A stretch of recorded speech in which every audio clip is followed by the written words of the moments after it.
तो लखनऊ में समाजवादी पार्टी की बैठक शुरू हो गई है। आज विधानसभा में नेता प्रतिपक्ष के नाम की घोषणा इस बैठक में संभव हो सकती है। इसके अलावा आगे की रणनीति पर इस बैठक में चर्चा की जाएगी। खबर यह भी आ रही है कि आज मीटिंग में समाजवादी पार्टी की विधायक पल्लवी पटेल शामिल नहीं होंगी। चलिए इस खबर पे और ज्यादा जानकारी के लिए सीधा रुख करते हैं मेरे सहयोगी मानस श्रीवास्तव का। मानस, जरा बताएं बैठक के अंदर से क्या जानकारी मिल पा रही है, और ये जो खबर सामने आ रही है कि पल्लवी पटेल इस बैठक में शामिल नहीं हो रहे हैं, इसके क्या मायने? देखिए, पल्लवी पटेल के शामिल होने पर पहले से ही आशंका थी, क्योंकि पल्लवी पटेल लगातार बागी रुख अपनाए हुए हैं जब से उत्तर प्रदेश में राज्यसभा के चुनाव हुए थे। उसके बाद से वो लगातार बीजेपी के संपर्क में है। अभी 3 दिन पहले ही उनकी मुख्यमंत्री योगी आदित्यनाथ से भी मुलाकात हुई। कहा यह जा रहा है कि पल्लवी पटेल चूंकि अपना दल कबीरावादी के नेता है, भले ही वो समाजवादी पार्टी के टिकट से चुनाव लड़के आई हो, लिहाजा वो इस बैठक में नहीं आई। लेकिन ऐसा पहले नहीं हुआ, पहले वो तमाम कार्यक्रमों में शामिल होती थी।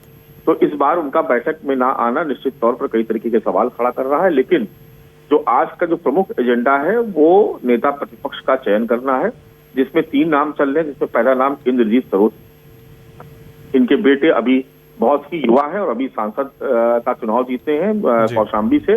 दलितों को जोड़ने में समाजवादी पार्टी से बड़ी अहम भूमिका रही है इंद्रजीत सरोज की। मूलतः ये बहुजन समाज पार्टी का काडर रहे हैं और दलित वर्ग में ठीक इनकी पकड़ है। तो पीडीए के फार्मूले के तहत इंद्रजीत सरोज का नाम सबसे आगे, क्योंकि विधान परिषद में एक पिछड़ी जाति के नेता को विधान परिषद में समाजवादी पार्टी की तरफ से नेता सदन बनाया जा चुका है।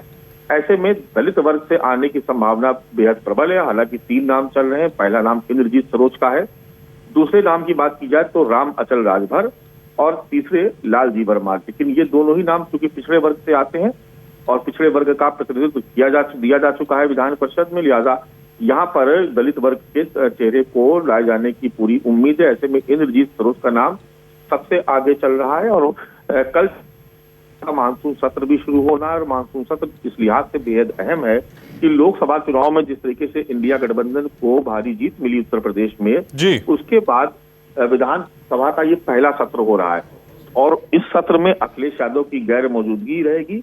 लिहाजा समाजवादी पार्टी कहीं से भी कमतर ना हो। जिस तरीके से वो हमलावर रहती है उसी तरीके से हमलावर रहे।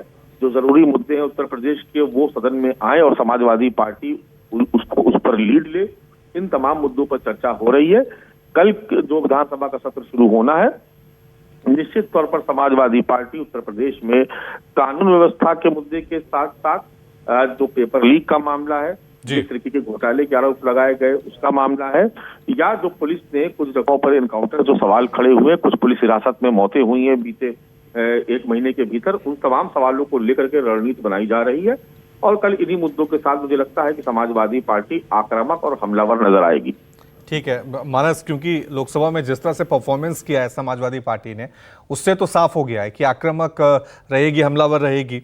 लेकिन ये माने कि अब ये समाजवादी पार्टी ने रणनीति को बदल दिया है, खासकर लोकसभा चुनावों के बाद। जिस तरह आप खुद कह रहे हैं कि प्रतिपक्ष का नेता जो है वो दलित का चेहरा होगा, अब दलित वोट बैंक पे बहुत ज्यादा फोकस हो गया है समाजवादी पार्टी का। यही इशारा कर रहा है अभी जो घटनाक्रम हो रहे हैं मानस। चूंकि पहली बार है कि दलित vote bank Bahujan Samaj party को छोड़ करके और समाजवादी पार्टी के साथ आया, इसमें संविधान की सुरक्षा का सवाल बेहद अहम था, आरक्षण को बचाए रखने का सवाल बेहद अहम था। अभी आपको याद होगा कि महज 2 दिन पहले ही समाजवादी पार्टी ने अपने पार्टी मुख्यालय पर संविधान मान स्तंभ की स्थापना की। संविधान मान स्तंभ के तहत वहां पर संविधान की एक प्रति को शीशे में कवर करके उसको लगाया गया और निर्देश दिया गया है कि समाजवादी पार्टी के जितने भी जिला स्तर के कार्यालय हैं सभी पर इसको स्थापित किया जाए।